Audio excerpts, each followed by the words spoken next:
going? So today on the Phantom Cave YouTube channel, we're going to be reviewing the 2023 Phantom Annual. And it is your first question is, what is actually in the 2023 Phantom Annual? Well, we have a very, very special thing and a lot of stories in this book to have a look at.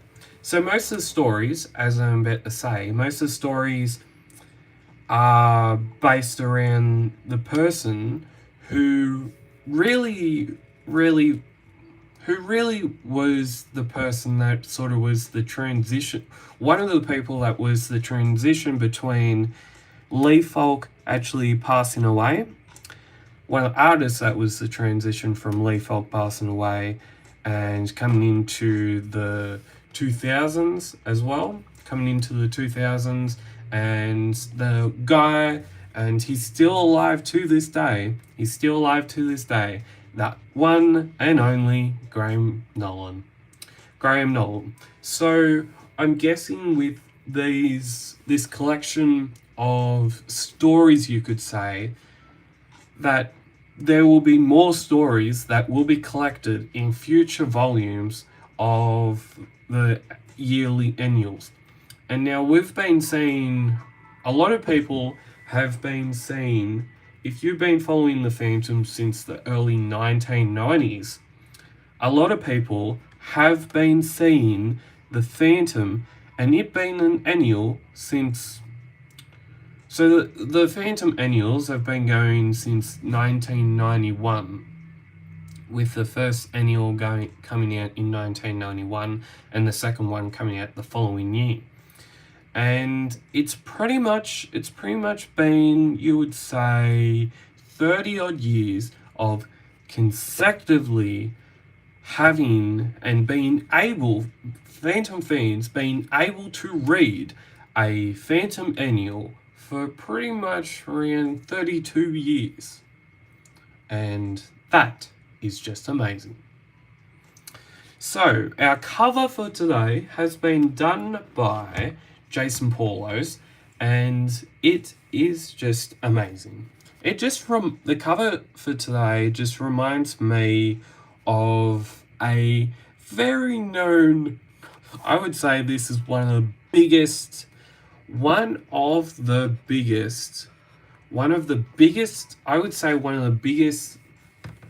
best artworks that I had ever seen in the 90s, and that was from the 1998 Phantom Annual. And that artist that had done artwork for that annual was none other than Glenn Ford, who surprisingly is now one of the three that publishes the Phantom every fortnight.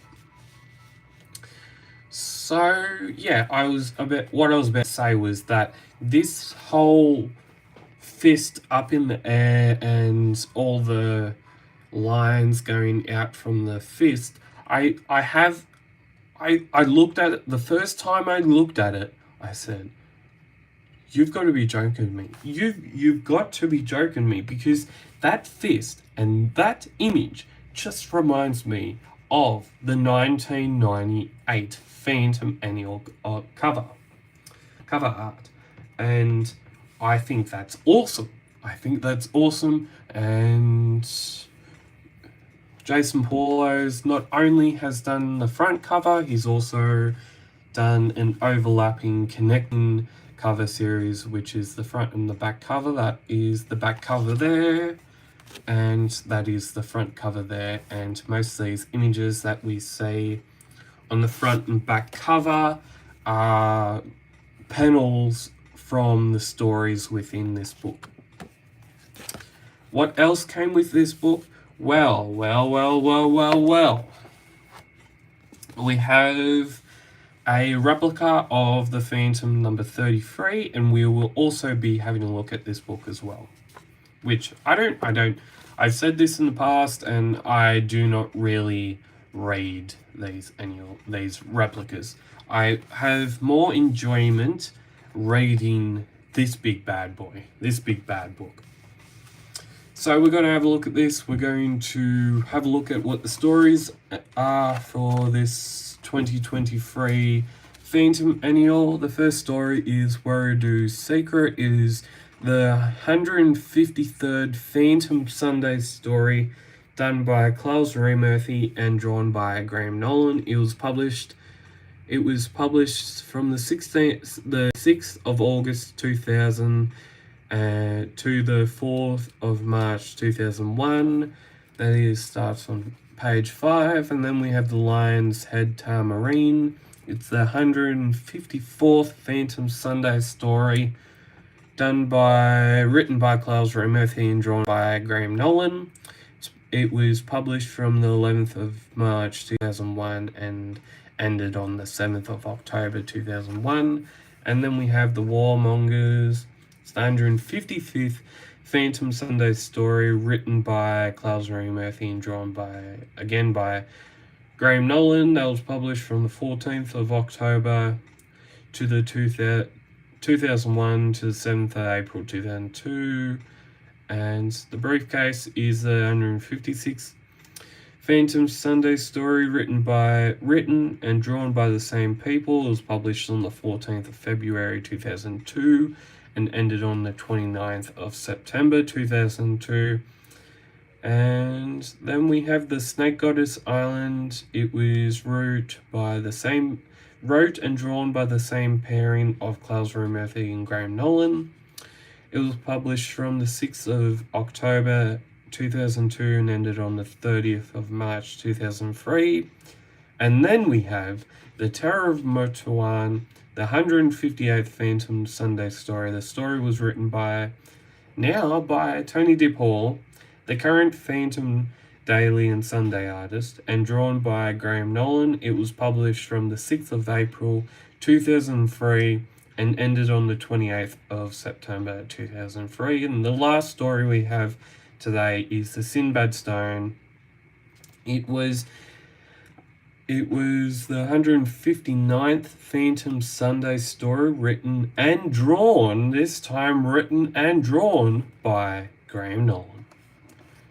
And it was published from the 5th of October 2003 and ended on the 28th of March 2004. And now we have an ad. So if meanwhile at the Jungle Patrol HQ, be like the Colonel and subscribe to the Phantom for $208 per year. You can subscribe online at www.phantomcomic.com.au, or if you want to be able to get the latest Phantom comics coming to your mailbox every fortnight, and also are wanting to be able to get Phantom File, 9 packs of 9 Phantom File cards with each comic, that also will cost additional $26 on top of the already $208 per year. So our first story is The Warrior's Secret. It was last published by Frew, the Phantom issue number 1286, which was published in 2001.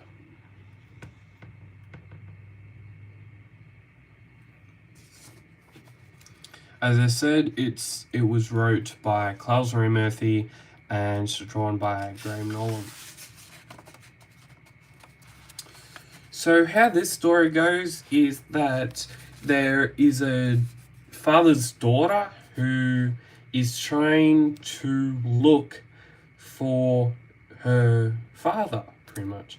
And there's this ancient ruin, and this ancient ruin has this jungle boy, and this jungle tribesman, this jungle boy, has discovered these ancient ruins.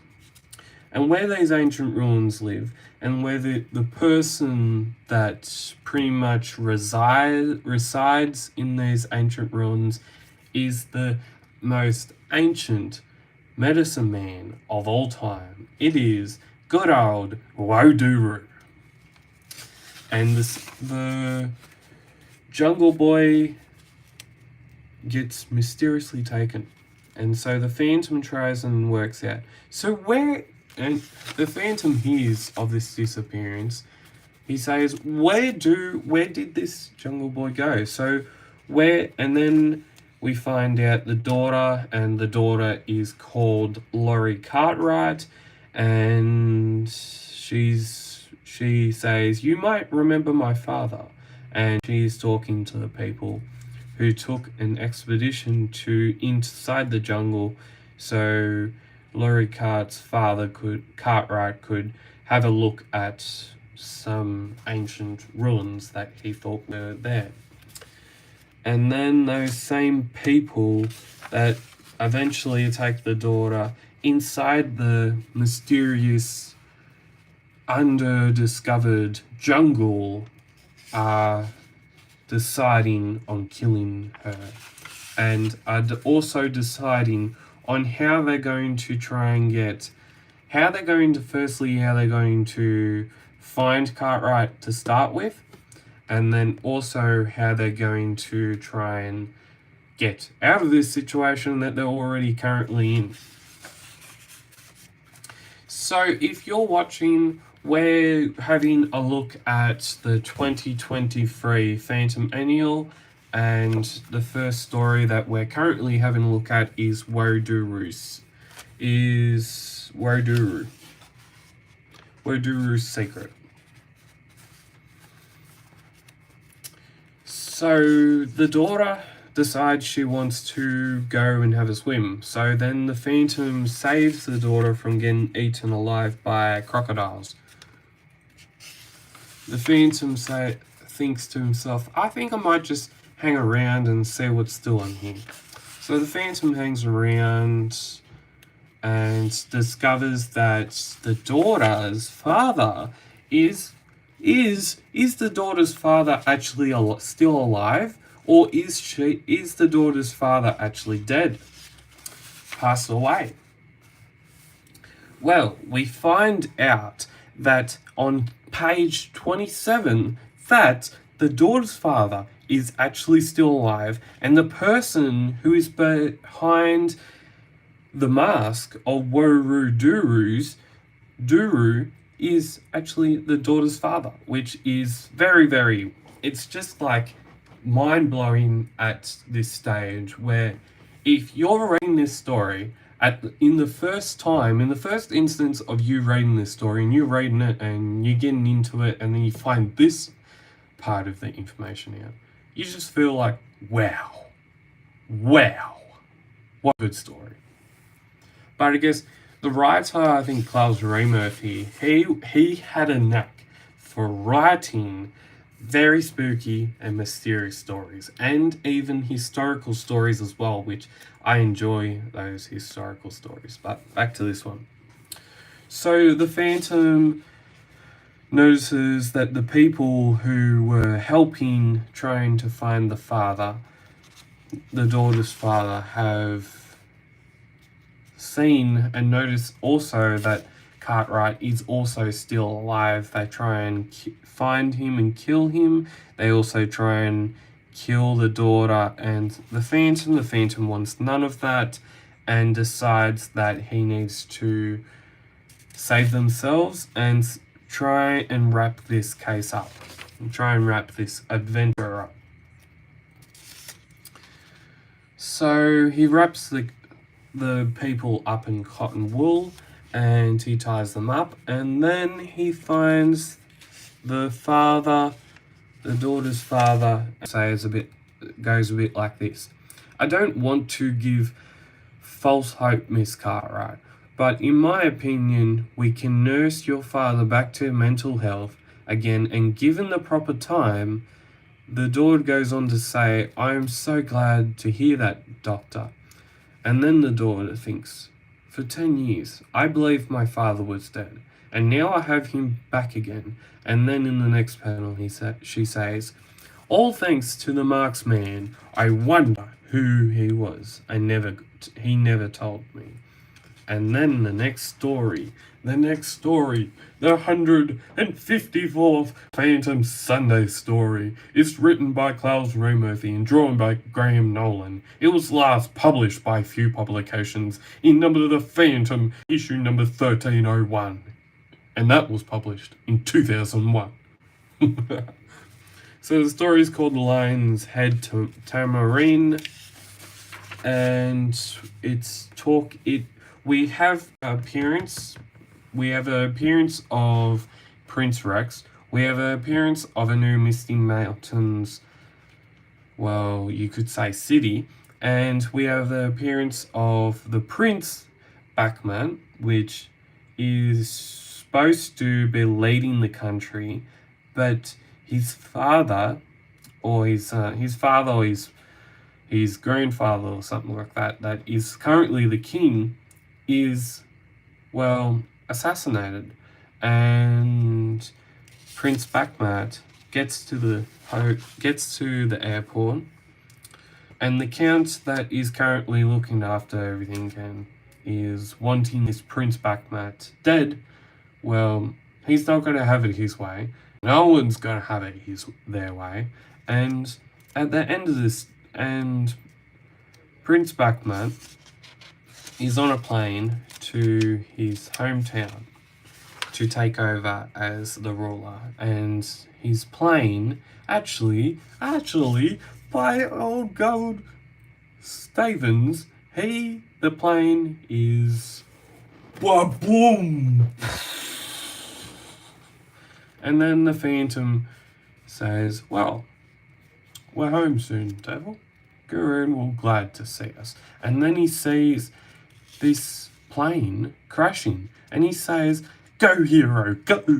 Go, hero, go! There it is. Could anyone have survived the crash? Motawan Airport. The control tower, sir. I've lost fight. 777. It's gone from the screen and no radio contact. I'll alert a reconnaissance plane at once. This could be bad. Then we find out that the Phantom finds out that this person, that there is a survivor that has walked out of this plane. A miracle, to speak. There is a person that has survived this plane crash, and that person, the one and only Prince Backmat. The soldiers in the mountain kingdom tell Marshal Zibble that Prince Backmat's plane has crashed in the jungle, and hoping the bomb had finished him. Prince Backmat is in, well, he's slowly but not surely drowning, but then he finds a cave. He sleeps there for the night, as you would. He sleeps there for the night, and the Phantom loses his trail.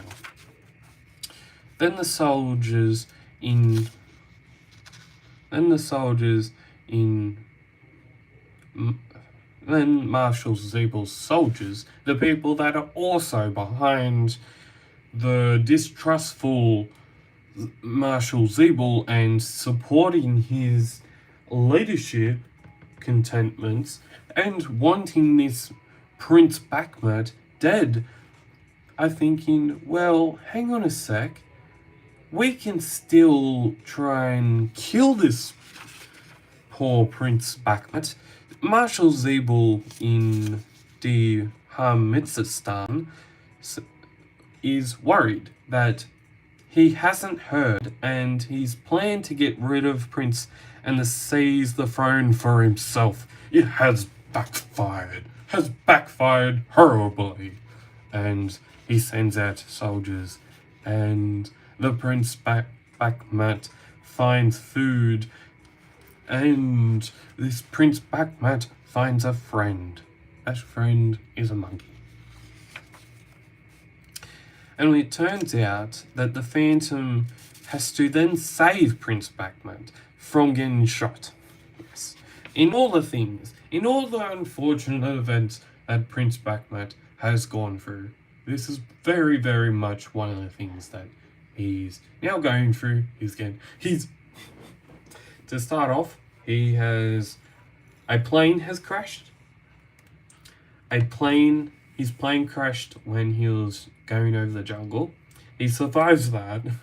He nearly drowns, and then, all of that aside, he's now getting shot at.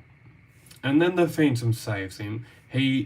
Prince Bakhmat tells a story about why this monkey's so special to the princes of Dharmitstan. And the Phantom gets him back. The Phantom gets the prince back into his home country. And then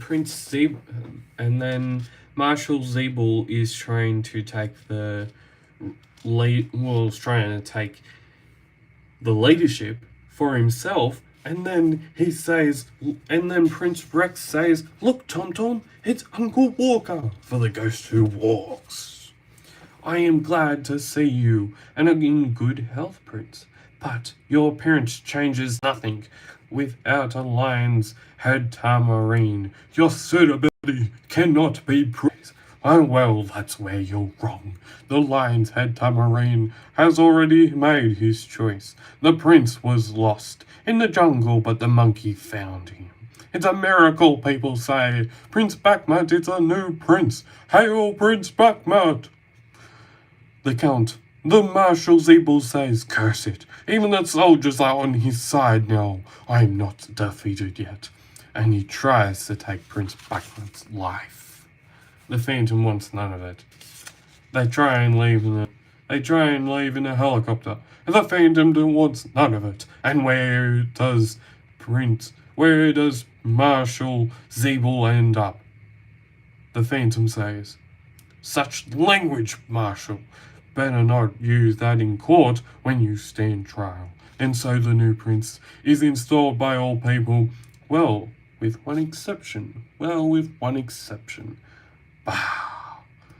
It can't be, I say. It can't be. The Marshal Zeeble is in prison. Next week, we have this adventure called The Warmongers.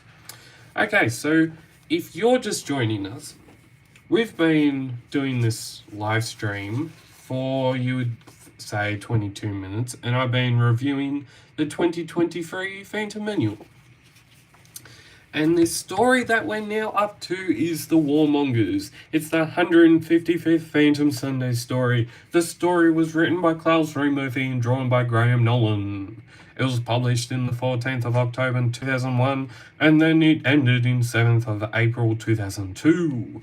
It was last published by Frew the Phantom, issue number 1323, and that was published in 2002. And now we have the Warmongers, starting the Warmongers, and this story involves two tribes trying to start a war. Those two tribes involve the Wambezi warriors and the Lonago tribe. And those people that are fueling this war are none other than criminals in the jungle, you would say. And you would think that because a lot of the story, and a lot of the earlier Phantom stories, I think it was 40s, 50s, when we saw a lot of those stories, such as the Bent Beak Broder, and I think a few of the other Phantom stories I can't really think of right now, but we saw when Lee Falk was pretty much riding the Phantom, and his stint that lasted most of his life, he wrote a lot of stories that consisted of criminals going into the jungle thinking that their IQ is pretty up there, and they're thinking that, we can try and create some controversy, we can try and start a war, we can try and get the best out of the jungle people. So these people that are coming into the jungle, their only thought is that we're going to get rich, we're going to get diamonds, we're going to be rich. and so that doesn't work. The Phantom happens to know that this war, this impending war that is going to be happening if it is not stopped. And he works out that the Phantom knows that if this war has started, that many wars will happen after this. And Lonergan and the Wembesi people are very, very nearly hating, and they're very, very nearly in the cast of war. The Phantom is on a time limit. He is trying to figure out the possibilities of how these people have kidnapped, how these people have started the war. He finds that the strangers that were looking after the Wembesi cattle were actually poisoned. He finds out that because these cattle are poisoned, people and the Lonergan will suspect that the Wembesi have poisoned their cattle, have poisoned their main eating source, have poisoned their meat. The Phantom, he's trying to prevent war from happening, but the criminals, their only hope is to make sure the Phantom suddenly appears and blocks their way. He questions them. They intend to run me down. Let's find out who has the strongest of nerves. The Phantom works out that these people who he is now in pursuit of are actually the people who are now starting the war against two mighty tribes, the Wembesi and the Lonergan. And after, in the next couple of pages, the Phantom wraps it all up and explains to the tribes that actually, these are the people who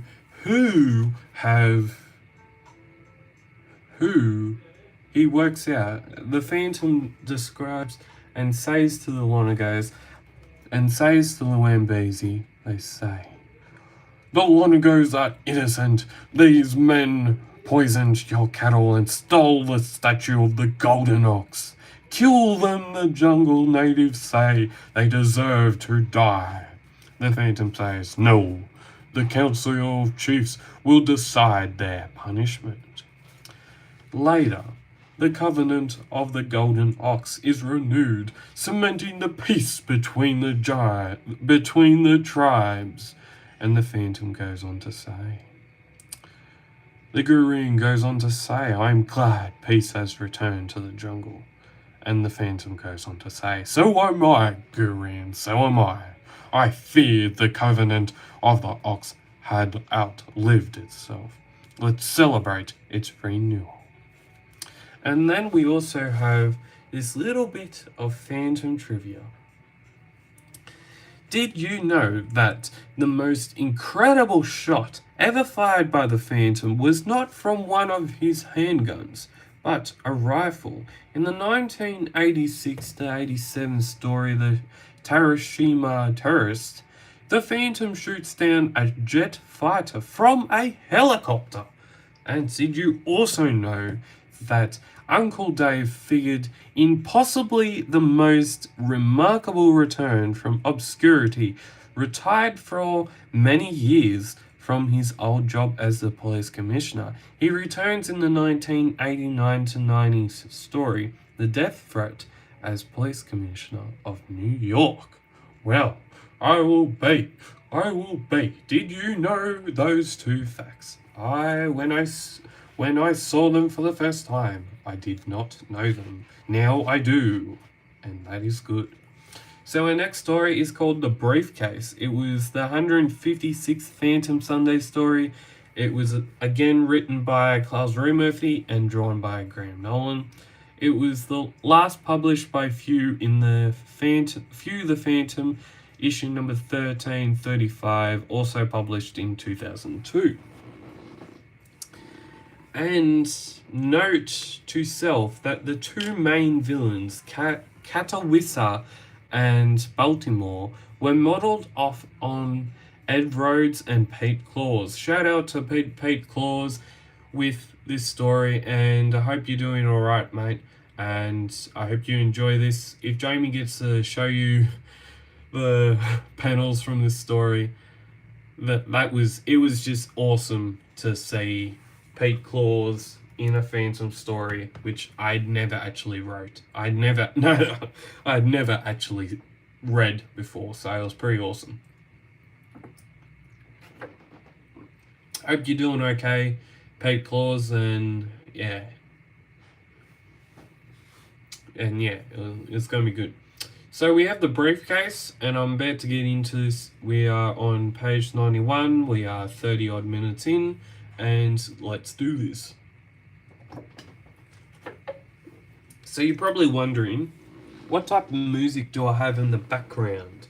Well, currently right now, I have the best of Lofi hip hop of 2022. Beats to relax and study to on this great Wednesday afternoon. So let's get into the story.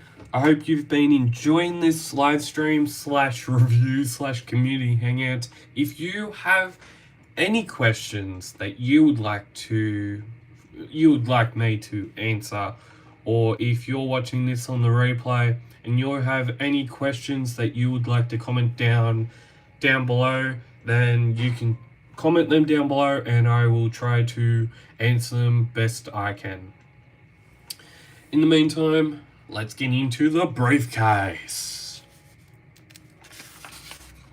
So, the briefcase starts off with the Phantom and the Diana talking, and then we see our first glimpse of the twins of Kit and Alois. Okay, so the main focus around this story, right, is to focus around this briefcase and what it holds special.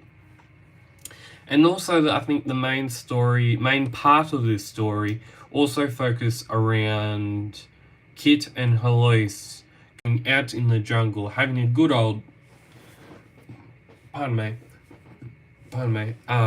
a good old jungle adventure, and Diana and the Phantom worrying about what happened? Why has Kit and Alois not come back yet?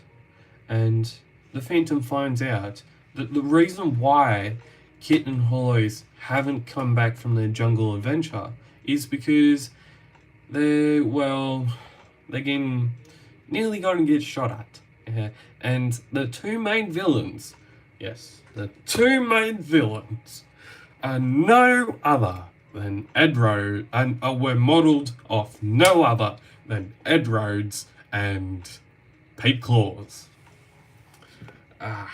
And they are absolute legends. They are absolute legends. So that one there, I think, is Pete Claus, and the one with the moustache is Ed Rhodes. Oh, good stuff. Close-ups of the of the panels. Good old Pete Claus and Ed Rhodes.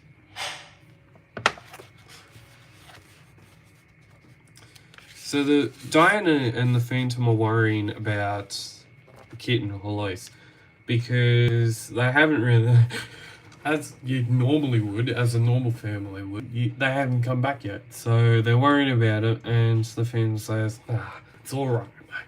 It's all good. It's all good. They'll come back soon. And so Kit and Alois are asking this man, they say, and the man says, I am afraid it's too late. I will try to divert their attention instead. What's so important about it? And then the man, he fainted. Alois says, no, Kit. No, Alois says, he fainted. Kit says, look, there's blood on his shirt. He's been shot. It's him and two white kids. Too bad for them. Too bad for them. Hey, and then good old Ed Rhodes and Pete Claus come into action, and they are, well, as I said, they're the two main villains. They are now in a fist fight with the Phantom. Well, how would you be? Like, how would you be if you were centered and if you were written and drawn into a Phantom story? How would it be? Like, you would have had, if you were drawn into a Phantom story, many people have done that, i.e., for example, Jeff Weigel has drawn a few people into a Phantom story. Another person being Paul Mason recently has drawn people into a Phantom story of his. But really, the first time that you're reading a story and you don't even know that you've been featured in the story that you're reading, how cool would it be to say that you are in that story? That'd just be awesome. That would be awesome. That would be amazing, and that would be fantastical. That would be fantastical. It would be, because that story could live on for generations and decades long after it was first created. I think that would be pretty damn cool. I think it would be pretty damn cool. And the Phantom takes care of poor Pete Claus and Ed Rhodes. The Phantom then says to Kit and Lois to go back to the Skull Cave. Go back to the Skull Cave. The Phantom goes to the hospital. On his way to the hospital, he gets the briefcase. He takes the man to the hospital. He takes the briefcase to the police warden, and the two people that were trained to kill Kit and Lois are tied up. And they say, "The ghost who walks, who's that?" Say, "Who was that mouse man anyway?" Meanwhile, the Phantom, he is on an adventure to find out what's in this briefcase. So what is not in this briefcase? This is not what I expected.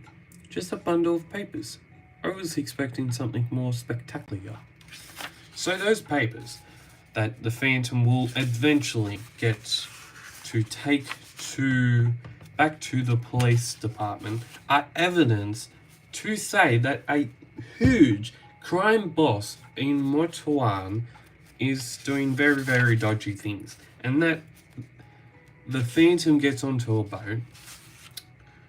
He stops the people from then escaping from that boat, and he hears a few weeks later, "Infamous crime boss Callahan was today sentenced to life imprisonment by the court in Motawan." And the Phantom goes on to say, "Several members of his gang received long sentences as well." And Gurion says, "Good."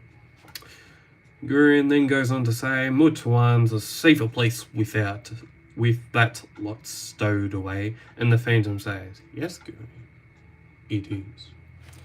And then we have their next story. We have the Snake Goddess Island. Snake Goddess's Island, the 157th Phantom Sunday story. Again, it was written by the trio that it is, Klaus Murphy, and drawn by Graham Nolan. It was last published by Frew in Frew the Phantom, number 1359, and that was published in 2003. So how this story starts is that the Phantom is saying goodbye to Kit and Lois, and they're going to go stay with Diana Palmer Walker. The Phantom, he goes back and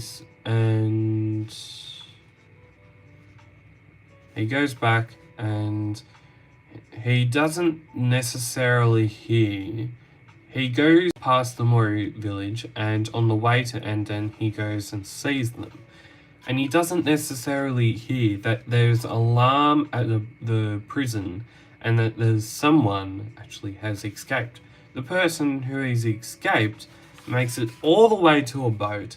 He fully escapes. The Phantom is on a canoe to somewhere, and they run into a storm. They have to take refuge on a boat. That boat ends up at an island. That island is no other than the Snake Goddess's island. And in that time they're on the island, the criminal that had escaped shoots bullets at a Snake Goddess's statue. After that, a few people nearly pass away from getting bitten by snakes. They have nightmares about the island. They are really, really wanting to get off this island. The Phantom wraps it all up. He says, "Look out, snake! Ah, get it off me!" Stuck. One down, two to go. He hears that the people who he had met are actually criminals and they need to serve more time in the prison. And at the end of the story, the Phantom says, I handed them over to the authorities, and the woman, I'm sure she can take care of herself. As for who she really is, perhaps some mysteries are better left unsolved. Our second last story for today is called Terror in Mortuan. It is the 158th Phantom Sunday story. The story was written by Tony DePaul. Tony DePaul is the current writer for the Phantom Daily comic strip. And this Tony DePaul, don't get me started on the saga that is happening right now, because that saga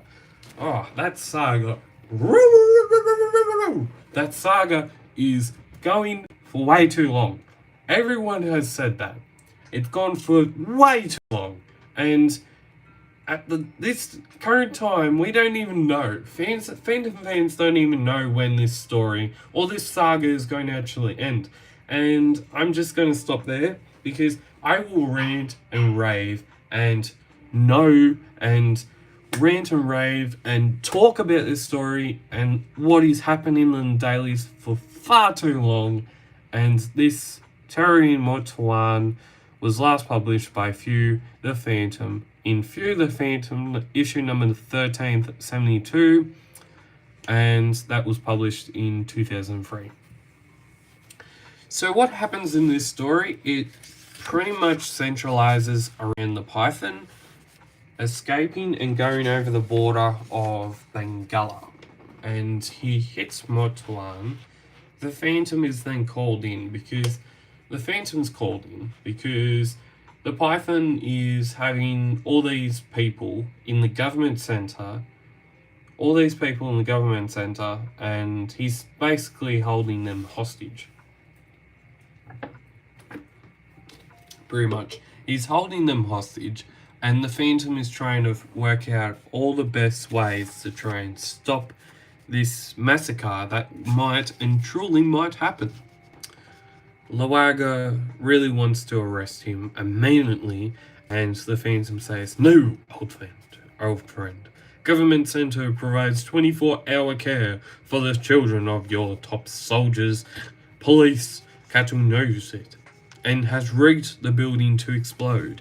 He will contact you soon, demanding sanctuary for himself and the terror cell he commands." Lawaga waits for that call. He gets that call. Python says what he wants to say. The Phantom goes past a person, and the person says, "Go away, my corner." Devil says, "Grrr." The Phantom says, "Devil doesn't like him one bit. The fellow has his back to the street much of the time, not watching for anything except that someone might try and take his corner. A few feet from his tonal struggle, hundreds of innocent lives are held hostage by the Python. The Phantom organizes a plan to try and get this evil guy out. They get him, he runs away, the Phantom chases.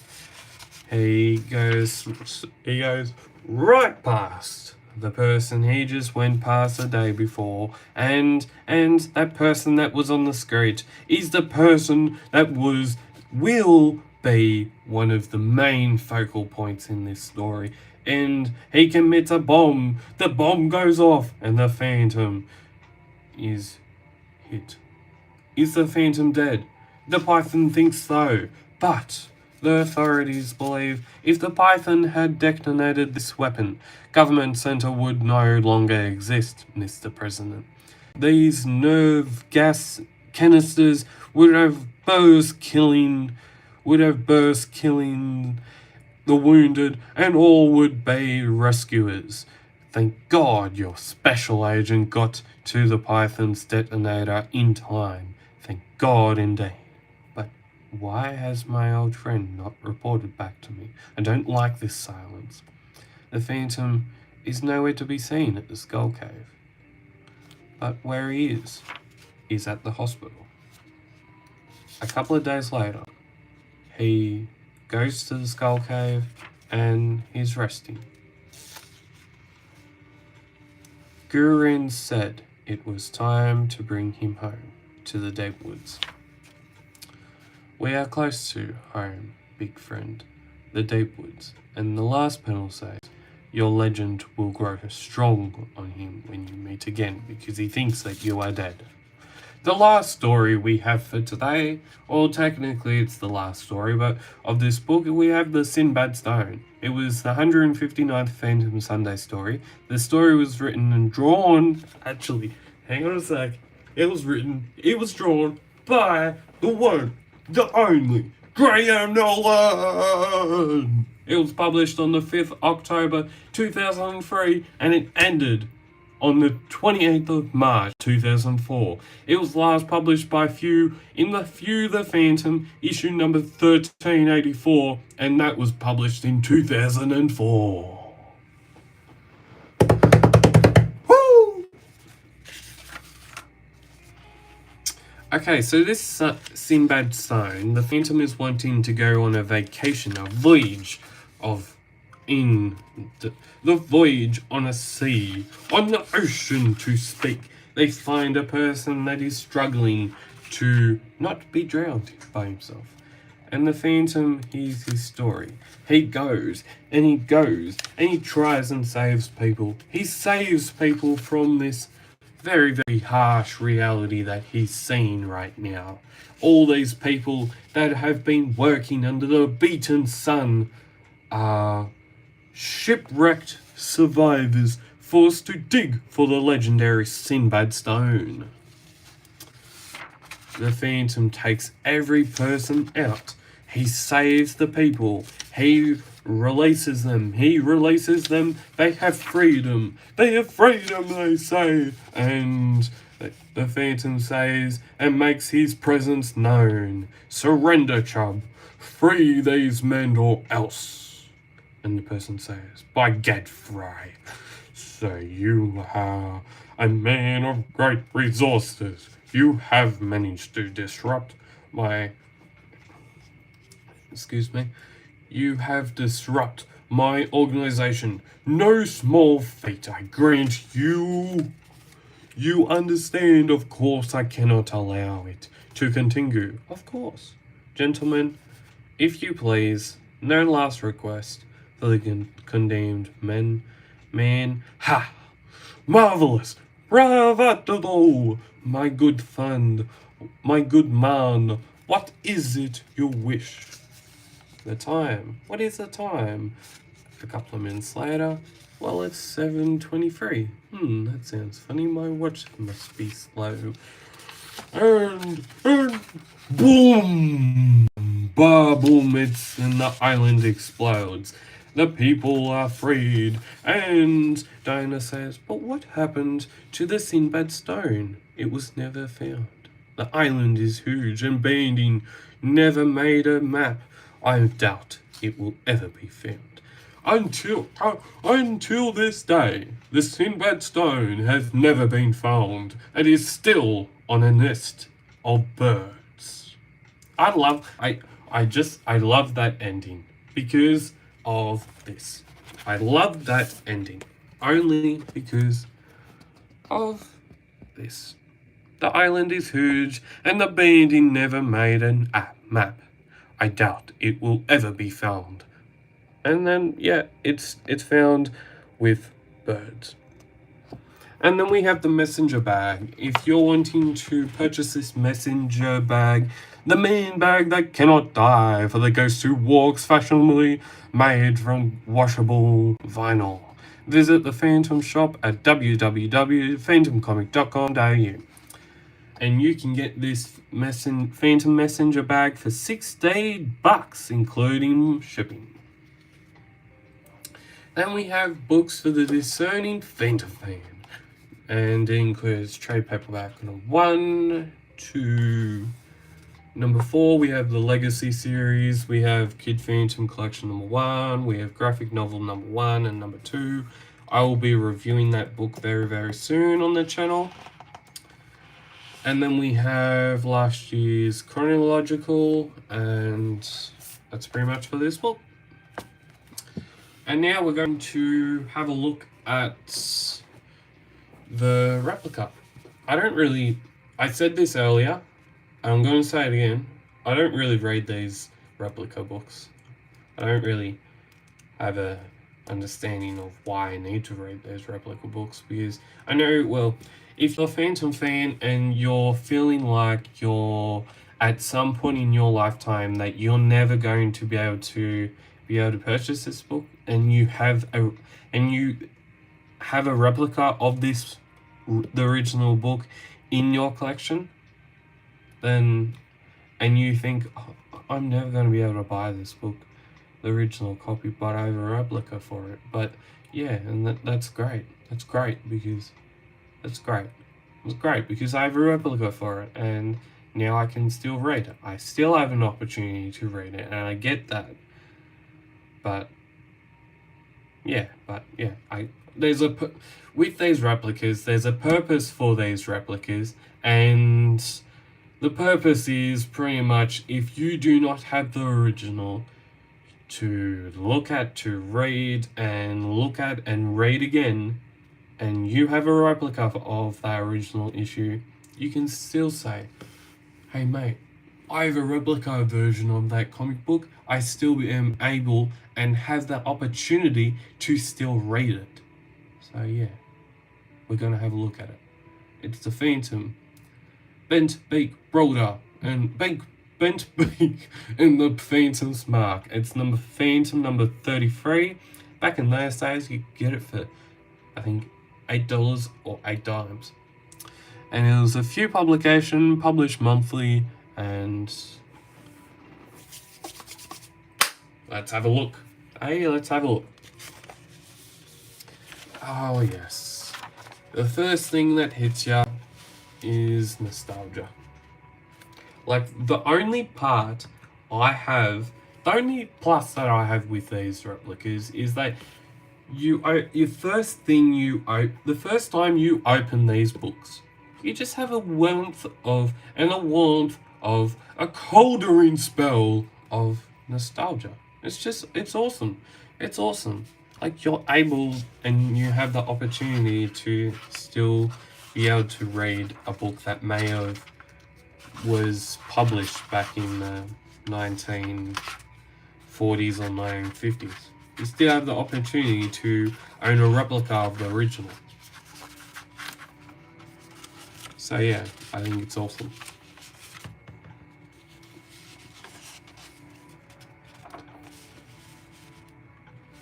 And if you're just joining us, we just reviewed the 2023 Phantom Annual. And if you're watching this on the replay, then if you're watching it on the replay, it is one of the, I reckon it's a long review of each and every story in this book, but I think it's worthwhile having a look at, and you can watch it on the replay. Comment your questions down below if you have any questions about this book and the stories that are within it. And that was the review, and just have a look at this. Get yourself one of the Catman's magic luminous rings. I like, with these replicas, I said this, but you have a warmth and a coldering of nostalgia just come and hit you on the face. It's warm and it's great. Okay, so we've had a look at that. We've had a look at the replica. We've had a look at the replica, and to say this book was very, I would say this book is very, very well. In some cases, it's very, very well done, but in some other cases,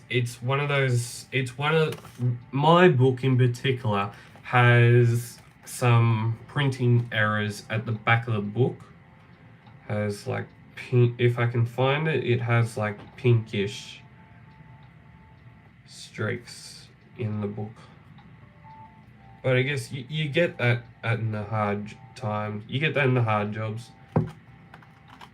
And yeah, I guess this book, when they publish another collection of Graham Nolan's stories, and you are able to then go back years after you get this book, you can say, oh yes, this was a very, very great idea. It's still, and it will be a great idea for the future and future readers of the Phantom in Australia and people that collect the Frew Phantom. Tell us in the comments down below what you think of this book and what you think of this review down below. And if you're watching this review on the replay, then you can comment your questions about the book in the comments section down below. And as always, there will be, I think next week there's a possibility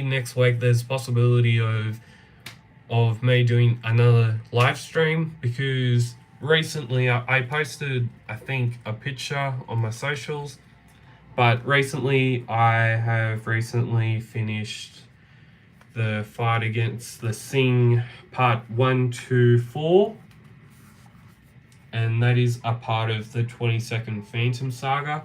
I finished those 4 parts. I finished the first 3 parts that came out before these in, I think, 2018, and very, very soon on the channel, I know this is a mouthful, but very, very soon on the channel we will be having a very extensive look at the 22nd Saga, the 22nd Phantom Saga, up to what has been published by Frew publications from 2018, including these books, all of the 4 parts of the fight against the Sing saga, and then the current stories that have been published by a few publications this year. And as always, if you have any suggestions on what I should make on this channel, some of the videos that I should make, you can comment down those those suggestions down below. And as always, our music for tonight was the best Lo-Fi Hip Hop 2022. And as always, thank you for being here. Thank you for watching this review, and you will see me next time with another Phantom Cave review and another comic book review. And there also will be, just a little heads up, there will be a new YouTube short coming out tomorrow, and there also there's a possibility that there will be a new video also coming out either on Friday or Saturday, so stay tuned for that. Thank you for joining me on this very, very cool night of having a look at the 2023 Phantom Annual. See yous, and we'll catch yous later.